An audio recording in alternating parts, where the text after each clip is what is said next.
Hello hi అండి, అందరికీ welcome to our channel. మరొక recipe tomato rice. Simple and ఈజీగా ఫాస్ట్గా తొందరగా అయిపోతుందండి. టేస్టీగా సూపర్ టేస్టీగా ఉంటుందండి ఇది.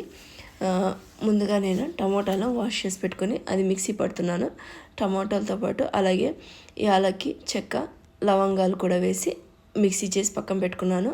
తర్వాత స్టవ్ మీద బౌల్ పెట్టి ఆయిల్ వేసి హీట్ చేయాలి. హీట్ అయిన తర్వాత అందులోకి ఆవాలు, జీలకర్ర, కరివేపాకు, ఎండుమిర్చి కొంచెం వేసి ఫ్రై చేయాలి. ఫ్రై అయిన తర్వాత నేను ఆనియన్ కూడా కట్ చేసి పెట్టుకున్నాను. ఆ ఆనియన్ కూడా వేసి ఫ్రై చేయాలి, మగ్గించుకోవాలి. అది మగ్గిన తర్వాత 1 టీ స్పూన్ అలా జింజర్ గార్లిక్ పేస్ట్ వేసి అది కూడా మగ్గించుకోవాలి. అది ఫ్రై అయిన తర్వాత మనం ముందుగానే ఆనియన్ ఫ్రై అయిన తర్వాత అందులోకి పచ్చిమిర్చి వేసాను. ఒక 2 పచ్చిమిర్చి కూడా వేసి ఫ్రై చేయాలి. ఫ్రై అయిన తర్వాత మనం ముందుగా పేస్ట్ చేసి పెట్టుకున్నాం కదా టమాటాని ప్యూరీ, అది కూడా వేసి మిక్స్ చేసుకోవాలి. ఒక 5 to 10 minutes మగ్గించుకోవాలి.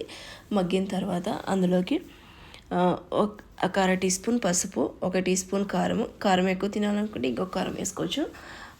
మాకైతే ఇంత సరిపోతుంది, కారం తక్కువే తింటామండి మేమైతే ఇలా.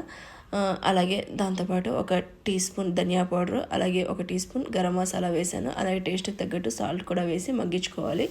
ఒక 2-3 minutes అలా మగ్గిపోతుంది. మగ్గిన తర్వాత అందులోకి ముందుగానే బాయిల్ చేసి పెట్టుకున్నాను రైస్, ఉడికించుకున్నాను పొడిగా అన్నము. ఆ అన్నం వేసి కలుపుకోవాలి. నేనైతే బాస్మతి రైస్ ఏం తీసుకోలేదు, మామూలు సోనా మసూరి రైసే తీసుకున్నాను. అది వేసి మిక్స్ చేసుకోవాలి. పూర్తిగా మిక్స్ చేసుకుని ఒక 2-3 minutes అలా హీట్ చేయాలి. హీట్ అయిపోయిన తర్వాత వేడి tomato rice ready. Simple and ఈజీగా ఫాస్ట్గా తొందరగా అయిపోతుందండి.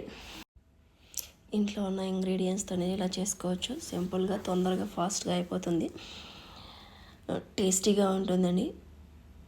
లంచ్ బాక్స్కి సింపుల్గా అయిపోతుంది చేసి పెట్టడం మార్నింగ్ టైంలో అలా. ఈ వీడియో నచ్చినట్లయితే మీరు ఒకసారి ట్రై చేయండి.